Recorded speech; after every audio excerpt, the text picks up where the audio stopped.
Honorables membres de ce tribunal criminel, je commence là où les confrères ont terminé. Moi, je ne veux pas de garde-corps. Voilà, c'est simple. Je ne veux pas avoir un surveillant. J'ai une profession libérale, aucun surveillant ne sera dans ma voiture. Donc les garde-corps communiquent avec l'autorité. Il faut savoir les conséquences de ça. Nous sommes avocats dans l'âme. On doit exercer avec le risque de notre métier. Mais quand vous êtes on vous affecte des garde-corps, s'il vous plaît, vous êtes sous surveillance. Il faut éviter. On devait se concerter même avant de poser la question ici publiquement. Avec votre permission, Monsieur le Président, je vous prie très respectueusement de n'entendre personne comme témoin dans cette affaire désormais, pour violation de l'article 417 et 418. Monsieur le Président, on a eu souvent à faire l'amalgame entre l'audience correctionnelle et l'audience criminelle. J'ai eu la chance d'avoir la notification le 23 septembre 2022 de la liste fournie par la partie civile de 10 témoins. Il s'agit de M. Mamadou Konté, Alcine Kamara, Mamadou Mouktar Ba et autres. Et celui qui est présent ne figure pas sur la liste. M. Thibou, l'ancien ministre. Et selon l'article 390, la liste là doit être notifiée 72 heures avant l'ouverture d'un procès criminel. La partie civile a effectivement fourni la liste. Mais les conséquences, c'est quoi? À l'article 417, les confrères ont fait déjà la lecture. Après avoir été rappelé par M. le greffier, l'huissier de service fait appel de ses témoins. Est-ce qu'un huissier audiencier a été dans cette salle pour faire appel à ses témoins, les 10 cités par la partie civile? Non. Et dès lors qu'on appelle les témoins, on vient à l'article 418. Le président ordonne aux témoins de se retirer dans la chambre qui leur est destinée. Ça, c'était à l'ouverture du procès. Est-ce que les témoins cités là ont été appelés par l'huissier audiencier et on les a retirés dans une salle prévue à cet effet? Non. À partir de là, sur Facebook, sur TikTok, tous les témoins ont suivi les mêmes événements. Ils ont entendu l'audition des accusés, des parties civiles. On peut les appeler témoins? Nous sommes en matière criminelle, les charges sont lourdes. On ne viendra pas accompagner aussi nos clients pour les faire supporter des peines, parce qu'il n'y aura plus de sincérité de ces témoins. Ces témoins n'ont pas été appelés à l'audience, à l'ouverture de l'audience, et les faire retirer. Et l'article 418 est clair, en son alinéa 2. Ils n'en sortent que pour déposer. Ça fait 1 an. Est-ce que les témoins là devraient être isolés pendant 1 an? Ils n'en sortent que pour déposer, depuis l'ouverture du débat. Quand l'huissier va faire appel, ces témoins viendront s'arrêter ici et on va les isoler dans une salle. Ils ne peuvent en sortir que pour déposer. À partir du moment où ça n'a pas été observé, nous sommes en matière criminelle, on n'est pas au correctionnel, on passera outre. En tout cas, on ne peut plus les appeler témoins. Et votre honneur,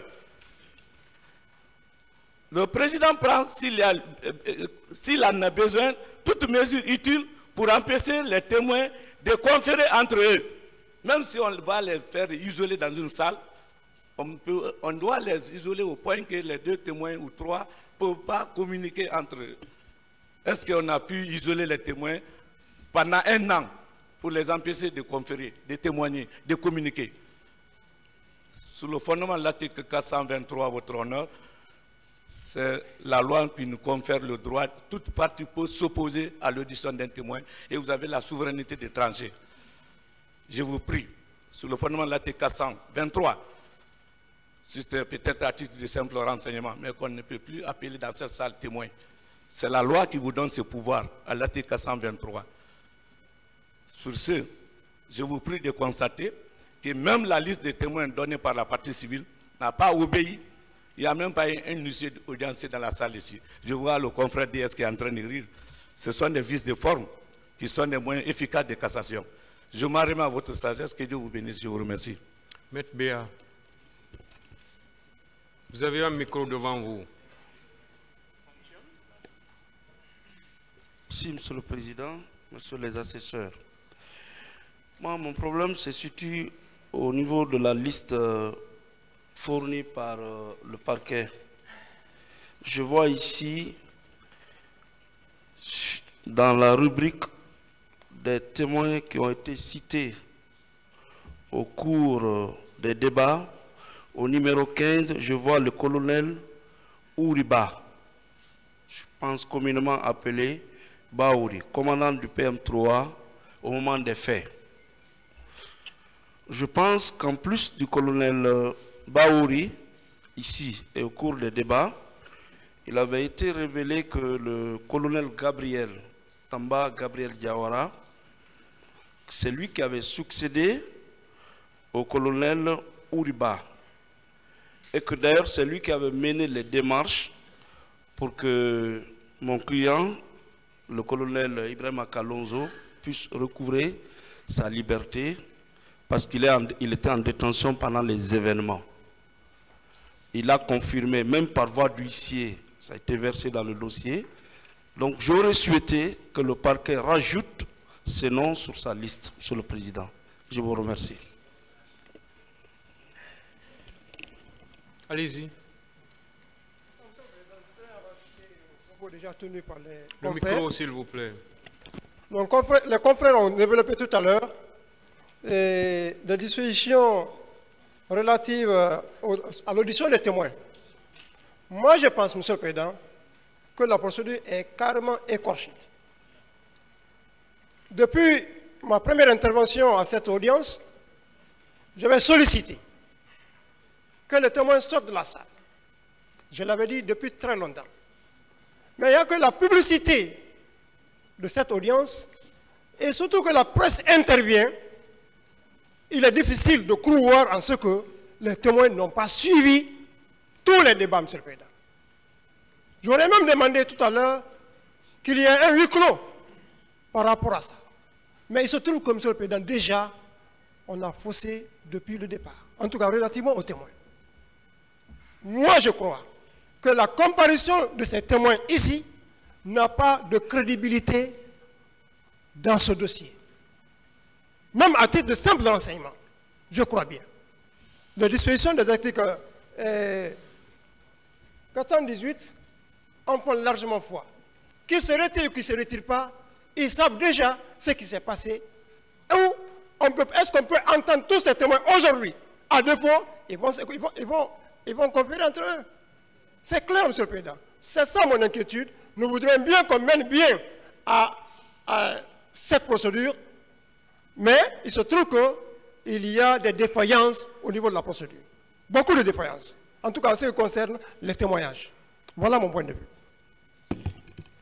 Monsieur le Président, en deux mots, vous vous souviendrez que lors de l'interrogatoire du colonel Ibrahima Kamaradi Kalonzo, nous avons présenté une demande relative à la comparution des noms que nous avons cités. Et ce, en application de l'article 401 du Code de procédure pénale. Ce jour, le tribunal a promis de donner une suite à cette demande, mais simplement nous a demandé d'attendre qu'au moment opportun, qu'en temps opportun, une décision sera prise. J'ai été en partie heureux de voir dans la liste fournie par le ministère public la rubrique relative aux noms révélés au cours des débats, le nom du colonel Baouri. Sauf que nous n'avons pas, comme a dit Maître Salifou Béavogui, le nom du colonel Tamba Gabriel Diawara. Monsieur le Président, et nous avons exposer ce jour les motifs et les circonstances qui ont empêché monsieur le colonel Ibrahima Kamara Di Kalonzo et sa défense de respecter les dispositions de l'article 390 relatives aux formalités à accomplir en matière criminelle relativement à la notification de la liste des témoins. Nous pensons aujourd'hui que, conformément à l'article précité et l'article 401 du Code de procédure pénale, qu'il vous plaise ordonner la comparution du colonel Tamba Gabriel Diawara. Vous l'avez certainement remarqué et entendu, notre client a tenu à vous préciser qu'il a été libéré au moment où le colonel Tamba Gabriel était en activité. Donc, Monsieur le Président, en le faisant, vous aurez continué à conférer à Monsieur Ibrahima Kamara Di Kalonzo son droit le plus entier quant à la défense, quant à sa défense. C'est pourquoi, Monsieur le Président, sur les autres griefs développés par les distingués confrères, il vous appartiendra, après bien entendu avoir examiné les dispositions des articles 418, 417, 418, 422, 423 du Code de procédure pénale, il vous plaira de prendre une disposition et des décisions les plus saines dans cette affaire. Je vous remercie. Ministère public.